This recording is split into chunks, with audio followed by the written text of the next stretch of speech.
You already made it to the next module, so congrats.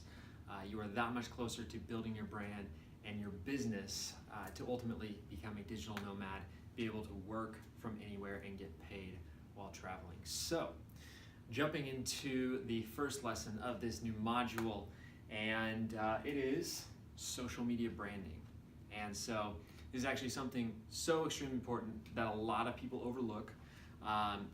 You really are only as strong as your brand. And so understand, that's why I gave the example of Coca-Cola earlier. Extremely strong brand, extremely strong presence all over the world, and extremely recognizable. So going forward, now that you've got, everything set up, you've got a good logo, etc., we need to make sure that your social media profiles actually are clean. So that starts with your username, okay? So when it comes to your username, so many people are just kind of haphazardly, just throwing something out there that sounds good to them, keyword there, but might not be the most professional. And so this could be, something extremely simple, and I suggest keeping it that way, right? If you're about fitness, then, call yourself,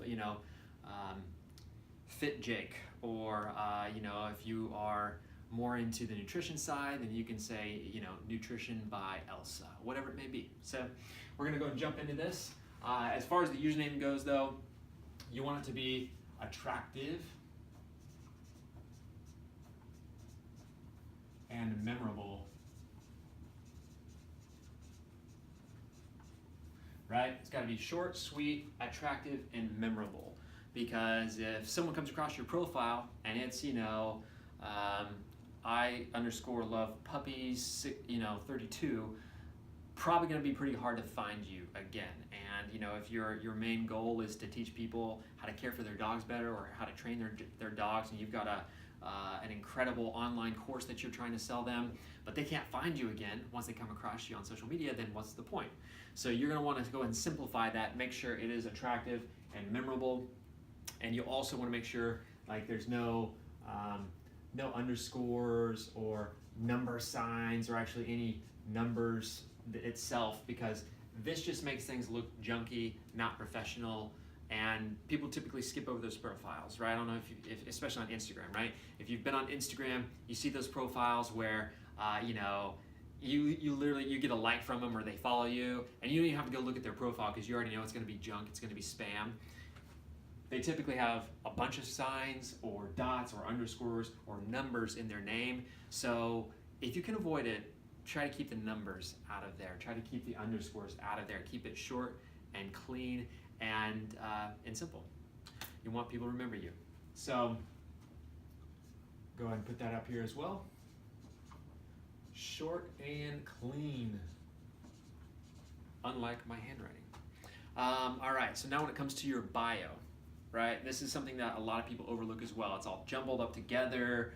They've got a little bit of this, a little bit of that. But now that you know what your ideal client looks like, you've created an avatar around them, you want your bio to literally speak what that person wants in their life. So that when they come across your profile, they're already thinking, oh man, maybe I can learn something from this person. In the last example, I talked about Rachel.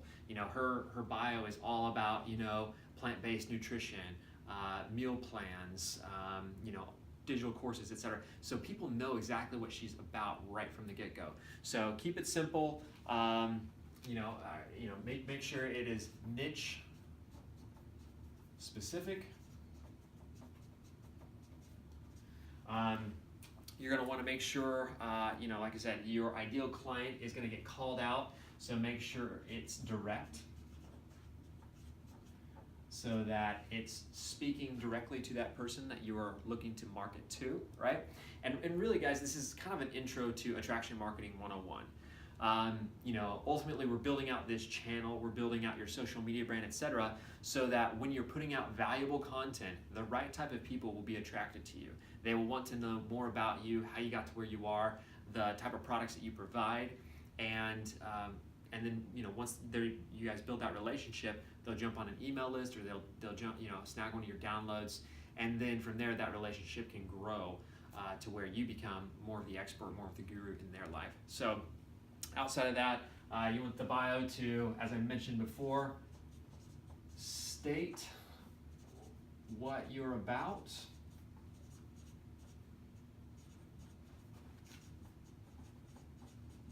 Okay, and what else we got here? Yes, another thing you want to make sure you throw down is your qualifications. Why they should listen to you, right? So, that might be online health coach. That might be, cryptocurrency trader. 6 figures. Earned 6 figures in cryptocurrencies over the last year. Something that is going to speak directly to your audience and the end result that they're looking for. You want to make sure that in the bio as well, you have some sort of call to action, right? So if you do have, a 5-day raw food cleanse download that you want people to jump on, you want to go ahead and have that at the bottom of your bio. And if you guys want to check out my profile, we'll go ahead and leave a link below to my Instagram so you can guys check that out and then kind of get some ideas based on that. But ultimately, you really want to just kind of go and find the people that you really like listening to, you really like following on social media, and you really want to emulate that as long as it matches your niche, as long as it goes hand in hand with what you're looking to provide and the value that you're looking to provide to your ideal clients. So you got a call to action. That call to action goes directly to a link for that ebook or that PDF or that video series, etc. Because if people are just going to come and stumble across your page, or maybe you looked up a particular hashtag need to lose weight, right? And you commented on there and you comment some encouragement and say, hey, check out some of these plant-based recipes I have on my page. I think you'll really enjoy them, right? That person is immediately going to be attracted to you because you're helping essentially help cure their problem or provide a solution to that problem. And so the call to action is going to go directly towards some piece of value that they want to jump on right away. And then that's going to go directly to a personalized link.